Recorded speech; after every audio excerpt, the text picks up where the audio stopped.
Eto na nga mga chong, marami tayong basketball updates. Coach Tim Cone, hindi pa kontento sa performance ng Gilas Pilipinas. Alex Cabagnot, tinawag na beast si Justin Brownlee sa nakalipas nga na tune-up game ng ating national team kontra Taiwan Mustangs kagabi ay nagawa nga ng Gilas na makuha ang panalo sa score na 74-64. At ang isa nga sa nagpahirap sa Gilas Pilipinas ay itong former PBA champion na si Alex Cabagnot. Ayon nga sa kanyang naging latest interview ay extremely organized nga raw yung sistema ng ating national team. Marami nga daw shooter na hindi po pwedeng iwanan. Sinubukan nga raw nilang dumikit pero very great spot up shooter nga raw ang meron ang Gilas Pilipinas. Special mention pa nga nitong si Alex Cabagnot, itong ating resident import na si Justin Brownlee, kung saan tinawag niya pa ito na Brownlee is beast.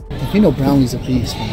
Brownlee, he's just a beast. Nagawa nga raw nilang makadikit pero dahil daw kay Justin Brownlee, lalong-lalo na yung dalawang magkasunod na 3-point shots, ay nakita niya na nga daw ang kalalabasan ng laro. Pag-release pa nga lang daw ng bola ni Brownlee, ay alam niya na napapasok ito. Kitang-kita niya nga rin daw na kondisyon ng katawan ni Justin Brownlee. Kaya naman, mapa-outside shots, perimeter, hanggang painted area ay nagagawa ni Justin Brownlee na makapuntos. Hindi nga daw nila magawang mapigilan si Justin Brownlee kung sino-sino na nga daw ang kanilang ipinabantay, pero nagagawa pa rin daw ni JB na makalusot. Hindi nga lang daw sa puntos magaling si Justin Brownlee, napaka-unselfish player nga rin daw nito at napakagaling pumasa sa kanyang mga teammates. At yan nga daw ang dahilan kung bakit unpredictable si Justin Brownlee at hindi nila ito nagawang mapigilan. Sa katunayan nga mga chong, kontra Taiwan Mustangs ay nakapagtala ng 15 assists itong si Justin Brownlee.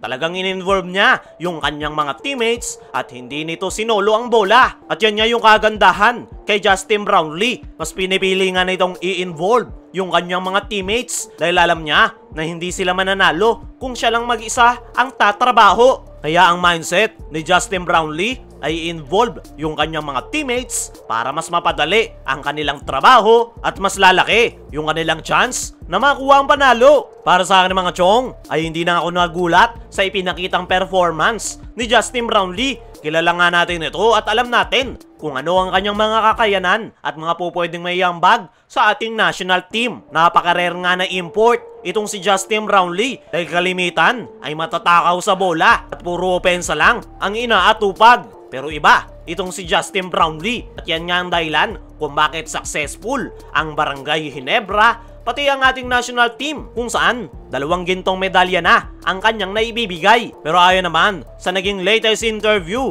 nitong si Justin Brownlee ay marami pa nga daw silang kinakailangang ayusin.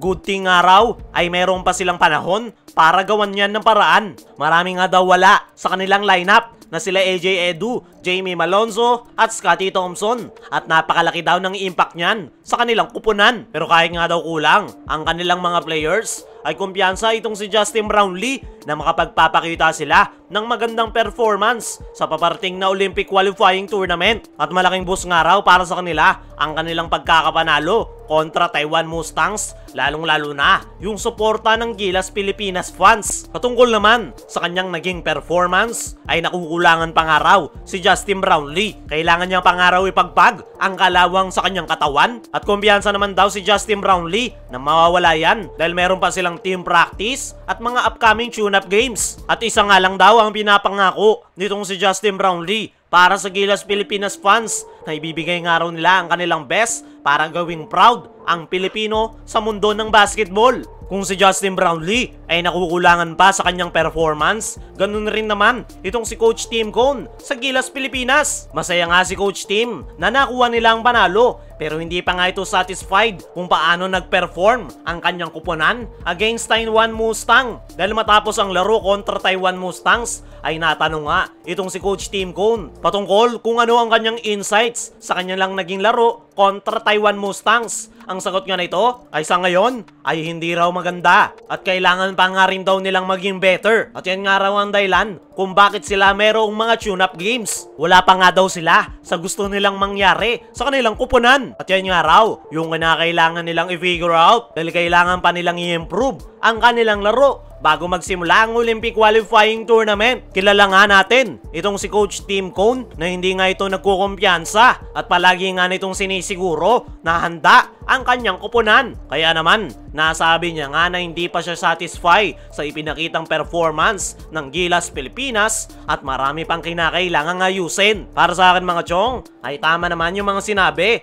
ni Coach Tim Cone. Nakita nga natin yung kanilang performance. Yung ibang mga players ay kinakalawang pa dahil 3 araw pa nga lang sila nagpa-practice. Isa rin sa naging malaking impact niyan ay ang pagkakawala nitong sila AJ Edu, Jamie Malonzo, lalong-lalo na si Scotty Thompson na pinagkakatiwalaan ni Coach Tim Cone sa kanyang triangle offense. Sa ngayon ay si Dwight Ramos ang sinasandala ni Coach Tim Cone na main point guard ngayon ng ating national team. Maganda naman yung ipinakita ni Dwight Ramos pero nakukulangan pa rin si Coach Tim Cone. Pero naniniwala ako mga chong na kayang-kaya nila yung magawa ng paraan, lalo na't palagi nga may adjustment na ginagawa si Coach Tim Cone at hindi rin naman basta-bastang player itong si Dwight Ramos. As of now ay nakukulangan pa si Coach Tim Cone sa naging performance ng kanyang koponan. Pero kung kilala nyo nga si Coach Tim ay normal na reaction nyo na yan dahil palagi nga nitong gustong mag-improve ang kanyang koponan at maging better and better every time na nagsasama sila sa kanilang team practice. At yan nga yung kagandahan kay Coach Tim Cone. Hindi nga ito nakukontento kung ano ang kanyang nakita at patuloy nitong pinapaganda ang kanilang opensa para sa ikakabuti ng kanilang koponan.